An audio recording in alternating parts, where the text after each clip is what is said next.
What's up, everybody? My name is Specialist Gonzalez, and I'm back here again to share with you another experience from basic combat training in the United States Army.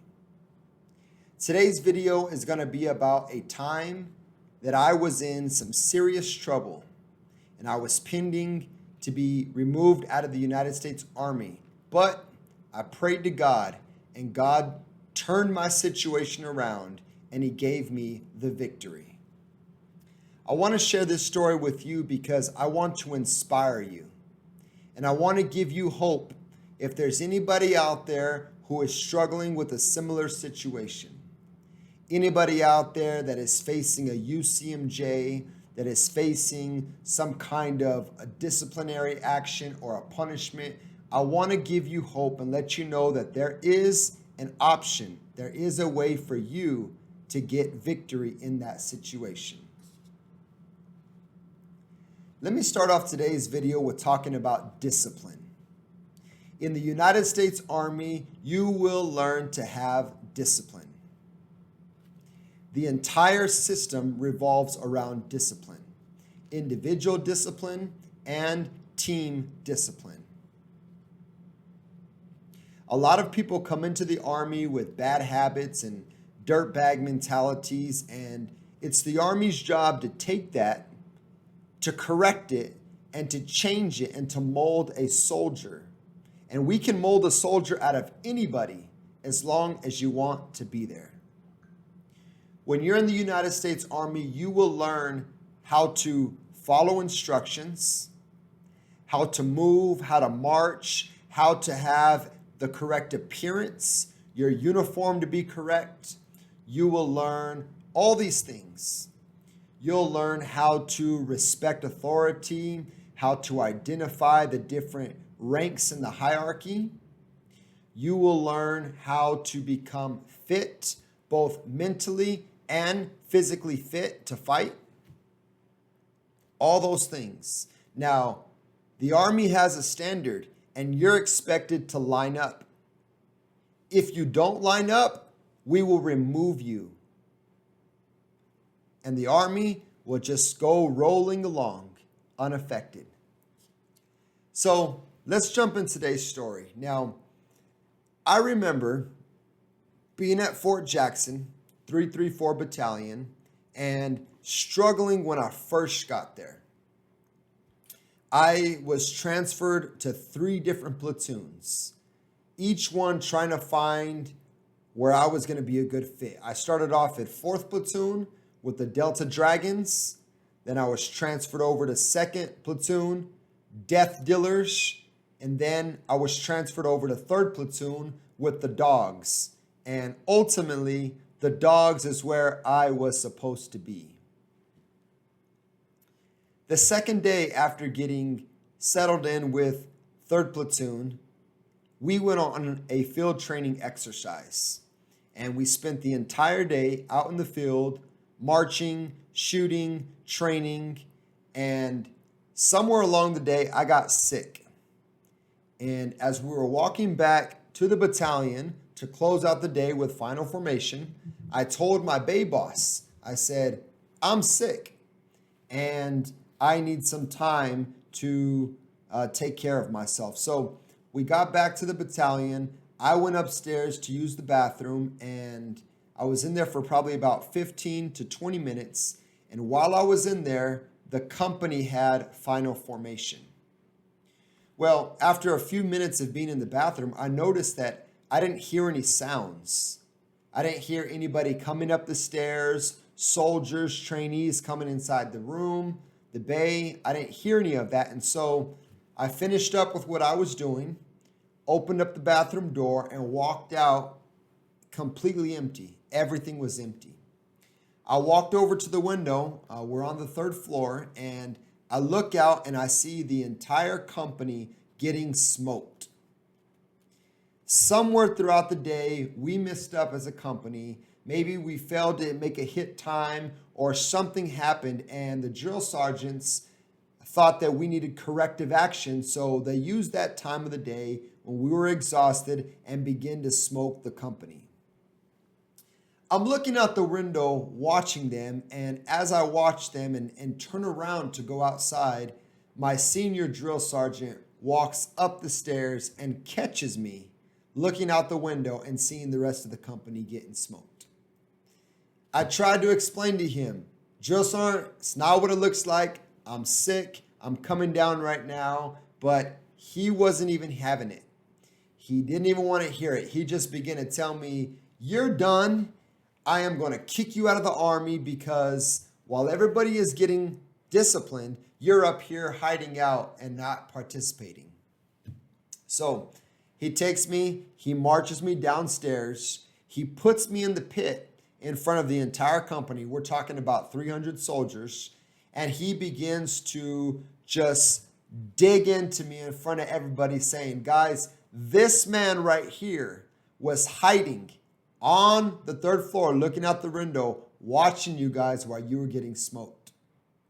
This is a battle buddy who you cannot trust in the day of battle. He won't have your back. When things get tough, he will flee. I've never been more humiliated in my life. And trust me, half the company hated me for the next several weeks. I had to work really hard to gain back the trust. The drill sergeant continues to go on and say, I am coming to your bay tonight with an officer, and we are going to begin the process to get you kicked out of the Army. Now, for those of you guys that don't know, the drill sergeant alone doesn't have the authority to kick you out of the Army. But he can counsel you and he can make recommendations for a UCMJ and recommend that you be separated from the Army. But officers and the commander do have the authority. So later that night, it's midnight, 1 o'clock in the morning, and I'm on my fire guard shift. And sure enough, just as he says, he comes in the bay with an officer.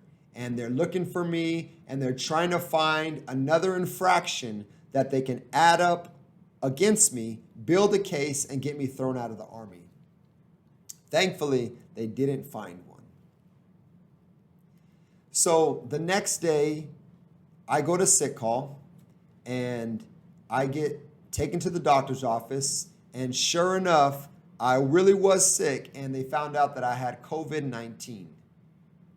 The procedure is whenever somebody has COVID-19, they take them and they send them to the isolation bay, and he's got to be there for about 5 days. And so that's what happened. Now, let me pause here and interject a couple of things. Number one, I want to talk to you guys about the Blue Book. You trainees know what the Blue Book is. This is the book that the Army issues you when you first come in. You go through in processing, and this book is your guide to everything that you need to know about the Army. And I want to encourage you to read this book because it's got a lot of good information in it that will help you navigate if you ever get into a bad situation. For me, in chapter 9, the book talks about discipline and about UCMJs, the Uniform Code of Military Justice. And it talks about all the different infractions. Talks about the serious infractions where you can get court-martialed and the minor infractions that don't require a court-martial, but an officer can issue against you. Things like your Article 15s, refusal to train, failure to adapt, all those things that they threaten you with throughout your time in basic training to get you to change your behavior. And so there I was in the middle of this situation. And now going back to the story, so I'm there inside the sick bay, and I meet some awesome people inside there. Shout out to all my friends from Arms 2.0 that were in there with me. And I was in a really bad situation. So I knew that I needed to take drastic action. And so I began to pray and I began to fast that God would intervene in my situation and change the outcome. Now, I had been feeling for a while the buildup of pressure, and I knew that a sacrifice was needed in order to change my situation. For days and for weeks, I had been feeling like a sacrifice was needed. These are some of the metrics that showed me that I needed to spend time in a fast or making a sacrifice. Number one was I couldn't find prayer time. Number two, I kept getting into small conflicts with other battle buddies, with other people, small little conflicts that would cause problems. And number three, people couldn't see the God inside of me. There wasn't enough power, light, intensity, wasn't enough testimony for them to witness that I was a Christian and God was inside of me. And so I knew I needed to do something, and I began to pray and fast. I went on a 3-day fast in the COVID Bay there in basic combat training, and I just began to seek after God for help in my situation.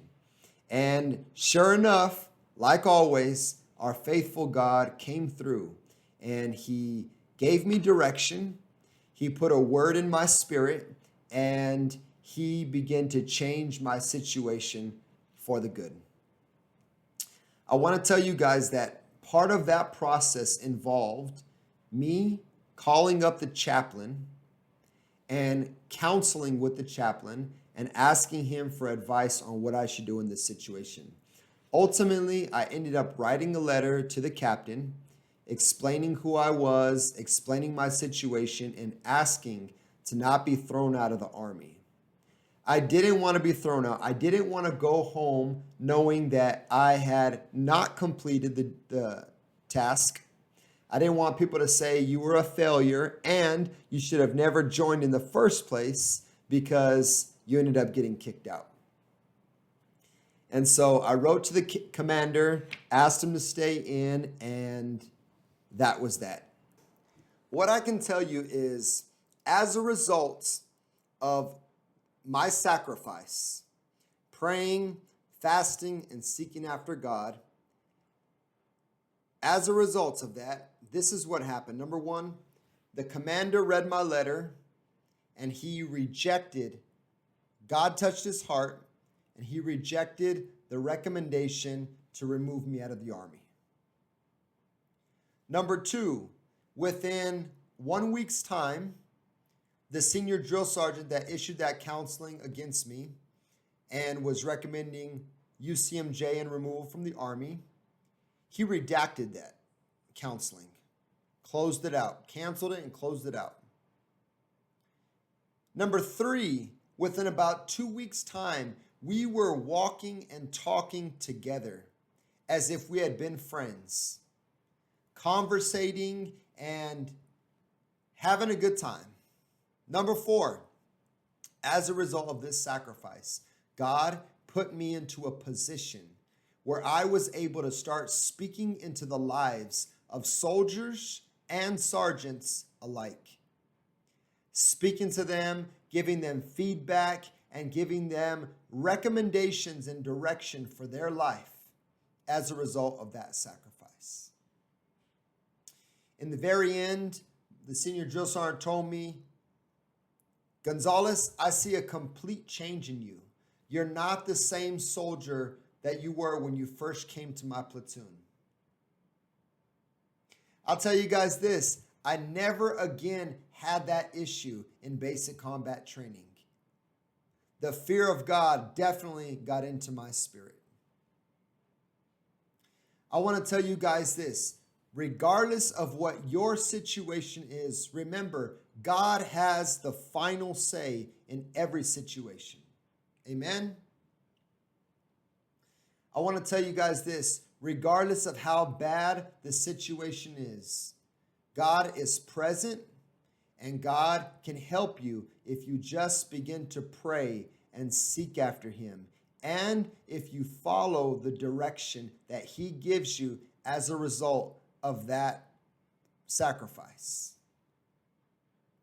The Bible is filled with testimonies of people that were in bad situations that God turned around for the better. I can stand here and talk to you about Joseph, whose situation turned out for the better. I can talk to you guys about the book of Daniel, Shadrach, Meshach, Abednego, the 3 Hebrew boys that were thrown into the fiery furnace, and their faith was tested. They got placed into a horrible situation, but God was faithful, and God brought them out of that situation victoriously. And after that trial, he put them into a position of honor in the Babylonian kingdom. I want to tell you guys, it works. The Bible says in Psalms chapter 18, verse 6, "In my distress I called upon the Lord, and I cried unto my God. He heard my voice out of his temple, and my cry came before him, even unto his ears." I want to tell you guys, the Bible also says in James chapter 5, verse 16, that the effectual, the fervent prayer of a righteous man availeth much.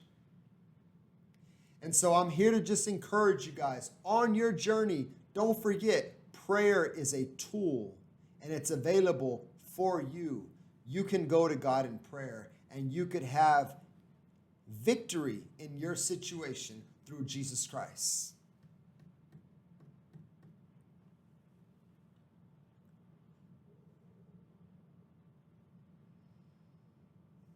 That's all I have.